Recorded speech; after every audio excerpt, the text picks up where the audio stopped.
بسم اللہ الرحمن الرحیم۔ معزز خواتین حضرات، السلام علیکم ورحمۃ اللہ وبرکاتہ۔ نکاح انسانیت کا درہ امتیاز اور مسلمان کی عظمت کی علامت ہے، کیونکہ نکاح کے نتیجے میں انسان کی نسل آگے بڑھتی ہے۔ یہی وجہ ہے کہ شریعت اسلامیہ نے اس حوالے سے ہمیں خصوصی تعلیمات دی ہیں۔ یہی ہمارے آج کے قرآن مجید کے سبق کا موضوع ہے کہ زانی اور بدکار مرد ہو یا عورت، اس کے ساتھ نکاح کی شرعی حیثیت کیا ہے۔ معمول کے مطابق سب سے پہلے آیت مبارکہ کی تلاوت کرتے ہیں۔ اللہ رب العزت ارشاد فرماتے ہیں، الزانی لا ينكح إلا زانية أو مشركة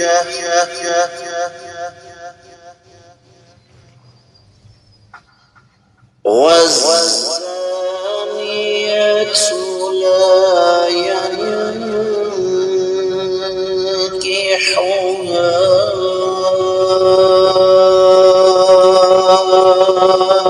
إلا زان أو مشرك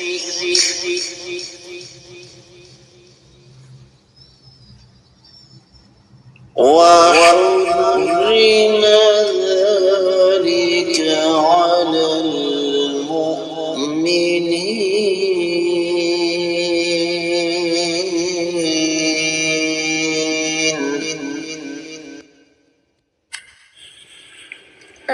الثاني لا ينكح إلا زانية أو مشركة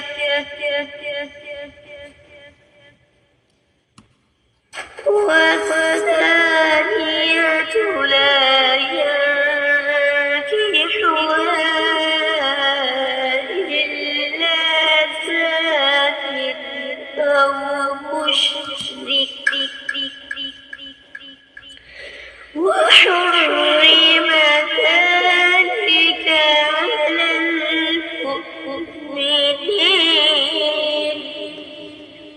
معزز خواتین و حضرات، اللہ ملک العلم رب الجلال والاکرام کی پاکیزہ کتاب قرآن مجید پارہ ہے 18واں، سورہ مبارکہ کا نام النور، اور اس سورہ مبارکہ کی آیت مبارکہ ہے 30۔ یہ آیت مبارکہ ہم نے سابقہ سبق میں شروع کی، لیکن وقت کی قلت کے باعث صرف تفسیر ابن کثیر تک محدود رہے۔ آج ہم دیگر کتب تفسیر کی روشنی میں اس کا جائزہ لیں گے، لیکن حسب معمول سب سے پہلے اس کا بامحاورہ ترجمہ۔ رب کائنات ارشاد فرماتے ہیں کہ زانی مرد زانیہ یا مشرکہ کے اور کسی سے نکاح نہیں کرتا، اور زناکار عورت بھی زانی یا مشرک مرد کے علاوہ کسی اور سے نکاح نہیں کرتی، اور ایمان والوں پر یہ حرام کر دیا گیا ہے۔ معزز خواتین و حضرات، اہل علم نے اس آیت مبارکہ کے حوالے سے بہت کچھ بیان فرمایا، لیکن اختصار کے ساتھ میں یہاں سب سے پہلے اس آیت مبارکہ کا شان نزول بیان کروں گا۔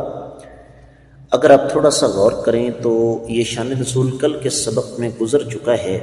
کائنات کے امام صلی اللہ علیہ وسلم کے ایک صحابی رضی اللہ تعالی عنہ، جن کا میں یہاں نام بالکل نہیں لوں گا، انہوں نے ہجرت کے بعد ایک مشن اپنا لیا، اور وہ مشن یہ تھا کہ وہ مکہ میں مظلوم مسلمانوں کو رات کے اندھیرے میں چھپ کر مدینہ پہنچایا کرتے تھے۔ واقعہ یقیناً آپ کے ذہن میں آ گیا ہوگا، لیکن اسلام سے پہلے ان کے ایک خاتون کے ساتھ تعلقات تھے، تو اسلام لانے کے بعد انہوں نے توبہ کر لی۔ تو جب یہ ایک دفعہ کسی مسلمان کو چھڑانے کے لیے گئے تو اس عورت کی نظر پڑ گئی۔ اس عورت نے ان سے پرانی یادیں تازہ کرنے کا مطالبہ کیا، انہوں نے انکار کر دیا۔ یہ مدینہ پہنچے، آقا علیہ صلاۃ والسلام کی خدمت میں حاضر ہو کر گزارش کی، اللہ کے رسول صلی اللہ علیہ وسلم اس عورت کی محبت میرے دل میں ہے، کیا میں اس سے نکاح کر سکتا ہوں؟ تو اللہ رب العزت نے پھر یہ آیت مبارکہ نازل فرما دی۔ امام بقائی نے نظم الدرر میں ایک مناسبت ذکر فرمائی ہے کہ سابقہ آیات مبارکات میں، بلکہ سابقہ آیت مبارکہ میں اللہ تعالیٰ نے یہ سمجھا دیا کہ اسلام میں زانی کی سزا کیا ہے، تو یہاں پر واضح طور پر ہمیں یہ بتا دیا کہ یاد رکھو کہ یہ کوئی چھوٹا موٹا مسئلہ نہیں ہے، لہذا مرد ہو یا عورت انہیں اپنی زندگی کا ہم سفر چننے کے لیے باکردار لوگوں کا انتخاب کرنا چاہیے۔ یہی وجہ ہے کہ امام زجاج نے معانی القرآن میں، امام ابن تیمیہ نے مجموع الفتاوی میں، امام ابن القیم نے اغاثۃ اللحفان میں، امام قاسمی نے اپنی تفسیر میں، اسی طریقے سے مادی قریب میں امام شنقیطی نے اضواء البیان میں، اور پھر دیگر اہل علم نے اس پر بڑی لمبی چوڑی بحث کی ہے، اور یہی سمجھایا ہے کہ قرآن مجید کی اس آیت مبارکہ کی روح سے، قرآن مجید کی اس آیت مبارکہ کی روح سے کوئی بھی باکردار مرد یا عورت توبہ نہ کرنے والی عورت یا مرد کے ساتھ ان کا نکاح نہیں ہو سکتا۔ اور قرآن مجید کا یہ فرمان کہ وَحُرِّمَ ذَلِكَ عَلَى الْمُؤْمِنِينَ، اس بارے میں اہل علم یہ فرماتے ہیں کہ یہ واضح طور پر اللہ تعالیٰ کی طرف سے ایک نص ہے۔ خاص طور پر امام ابن جزی نے اپنی تفسیر میں یہ لکھا ہے کہ بد کردار ہم سفر کے ساتھ نکاح کرنا کسی بھی قیمت پر جائز نہیں ہے، اور جیسے میں نے آپ کی خدمت میں عرض کیا کہ اس حوالے سے اہل علم کی ایک طویل فہرست ہے جو سختی سے منع کرتے ہیں۔ اب یہاں پر دو باتیں ذہن میں رکھنے والی ہیں۔ ایک تو جو آپ کی آنکھوں کے سامنے ہے کہ کسی بھی قیمت پر باکردار مرد یا عورت، ان کا ہم سفر کسی بھی شکل میں بد کردار نہیں ہونا چاہیے۔ اس میں نفی ہے ہمارے معاشرے کے اس رواج کی جس میں ہم ایک انتہائی غلط قسم کا اخلاقی جواز ڈھونڈ لیتے ہیں۔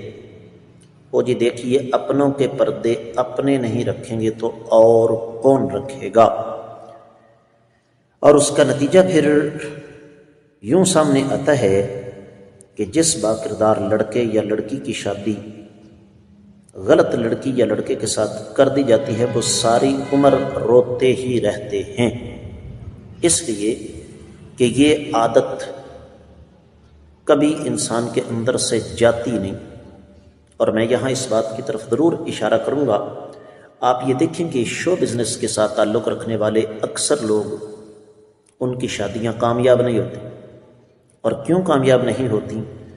اس کی وجہ یہ ہے کہ ان کو رنگ رنگ کے کھانے چکھنے کی عادت پڑ چکی ہوتی ہے۔ میں کسی مرد یا کسی عورت کی بات نہیں کرتا، سب کی بات کر رہا ہوں۔ تو جب انہیں ایک انسان تک محدود ہونا پڑے تو یہ ان کے لیے عذاب سے کم نہیں ہے۔ دوسری بات جو یہاں میں آپ کی خدمت میں عرض کروں گا مختلف تفاسیر کے خلاصے کی روشنی میں، کہ اللہ تعالیٰ نے زانی اور مشرک کو ایک پلڑے میں رکھا۔ وجہ کیا ہے؟ سبب کیا ہے؟ کہ یہ دونوں ہی ایک پر اکتفا نہیں کرتے۔ جس طرح بدکار مرد یا بدکار عورت، ان کا ایک ہم سفر کے ساتھ گزارا نہیں ہوتا، شرک کرنے والے بد نصیبوں کا بھی یہی معاملہ ہے کہ وہ ایک رب پر گزارا نہیں کرتے۔ اس حوالے سے ایک اور بات ذہن میں رکھیے گا کہ عرب میں کچھ خواتین معروف تھیں، ان میں ایک ام محزول تھی، صائب بن ابی صائب المخزومی کی وہ لونڈی تھی، دوسری ام غلیظ تھی، صفوان بن امیہ کی لونڈی، تیسری حنہ القبطیہ تھی، العاص بن وائل کی لونڈی تھی، مزنہ تھی، یہ مالک بن عمثلہ بن سباق کی لونڈی تھی، خلالہ تھی، یہ سہیل بن عمر کی لونڈی تھی، ام سوید تھی، یہ عمر بن عثمان المخزومی کی لونڈی تھی، شریفہ نام کی ایک عورت تھی جو کہ زمعہ بن الاسود کی لونڈی تھی، قرینہ نام کی ایک عورت تھی جو کہ ہشام بن ربیعہ کی لونڈی تھی، اور فرتنہ تھی جو کہ ہلال بن انس کی لونڈی تھی۔ اور یہ خواتین معروف تھیں، ان کے پاس سوائے زانیوں کے اور کوئی نہیں جاتا تھا، یا پھر مشرکین جاتے تھے۔ تفصیلات کے لیے امام بحدی کی کتاب اسباب النزول، اس کا 262واں صفحہ ہے، امام سیوطی کی در منثور، اس کی 5ویں جلد کا 19واں صفحہ۔ تو یہ تفصیلات ہیں اس دور کی خواتین کی، اور یہ سلسلہ آپ کو پتہ ہے کہ آج بھی جاری ہے۔ ہم قحبہ خانوں کی مذمت تو کرتے ہیں، لیکن اس وقت جو قحبہ خانوں کی جدید شکل ہے اس کی طرف کوئی بھی نہیں جاتا۔ بہت سارے فارم ہاؤس ایسے ہیں جو باقاعدہ قحبہ خانے بنے ہوئے ہیں، جہاں پر لوگ جا کر اپنی عزتوں کی دھجیاں اڑواتے ہیں۔ اور اسی طریقے سے منافقین کا جو سردار تھا عبداللہ بن ابی بن سلول بدبخت، اس نے بھی کچھ لونڈیاں رکھی ہوئی تھیں جو کہ یہ فعل شنی کرنے میں معروف تھیں۔ اور معزز خواتین و حضرات، اس حوالے سے پھر اہل علم نے کچھ احادیث بھی نقل کی ہیں، اور ان میں سنن ابی داؤد کی روایت ہے 1807، شیخ البانی رحمہ اللہ نے اس کو صحیح قرار دیا۔ آقا علیہ الصلوۃ والسلام نے ارشاد فرمایا کہ زانی جو ہے وہ صرف اپنے جیسی عورت کے ساتھ ہی شادی کر سکتا ہے۔ اور یہاں پر ایک اور بات کی طرف میں خصوصی طور پر اشارہ کرنا چاہوں گا جو اہل علم نے ہمارے سامنے رکھی ہے، وہ یہ کہ اگر کوئی مرد یا کوئی عورت توبہ کر لیتے ہیں تو پھر ہمیں کوئی حق حاصل نہیں، ہم ان کا مادی گھما کے ان کے منہ پر ماریں کہ 100 چوہے کھا کے بلی حج کو چل پڑی ہے۔ ایسی بہت ساری مثالیں ہمارے ارد گرد بکھری پڑی ہیں، مردوں کے حوالے سے بھی اور خواتین کے حوالے سے بھی، کہ انہوں نے سچے دل سے توبہ کی، اور اللہ تعالیٰ کے فضل و کرم سے وہ آج ایک باحیا باعصمت اور بڑی ہی بہترین مثالی زندگی بسر کر رہے ہیں۔ تو یہ نقطہ خصوصی طور پر ہمارے ذہن میں رہنا چاہیے کہ اگر کوئی سچے دل سے توبہ کر لے تو پھر اس کے سابقہ گناہ جو ہیں وہ معاف ہو جاتے ہیں۔ لہذا جب اللہ نے ان کو معاف کر دیا تو معاشرے کو بھی چاہیے کہ ان کو معاف کر دے۔ بات کو اختتام کی طرف لے جاتے ہوئے ایک اور چیز میں یہاں آپ کی خدمت میں رکھنا چاہوں گا، اور وہ یہ کہ جسم فروش خواتین، ان کے سینے میں بھی دل ہوتا ہے، اور یہ بات میں پورے یقین وثوق اور دعوے کے ساتھ ثبوتوں کے ساتھ کہہ رہا ہوں۔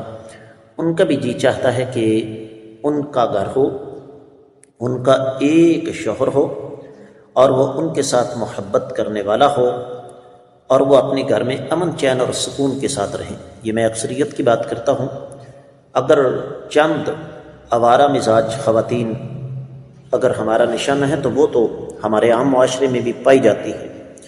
تو اس لیے یہ ایک بڑا اہم اصول ہے جسے عملی طور پر اختیار کرنے کی ضرورت ہے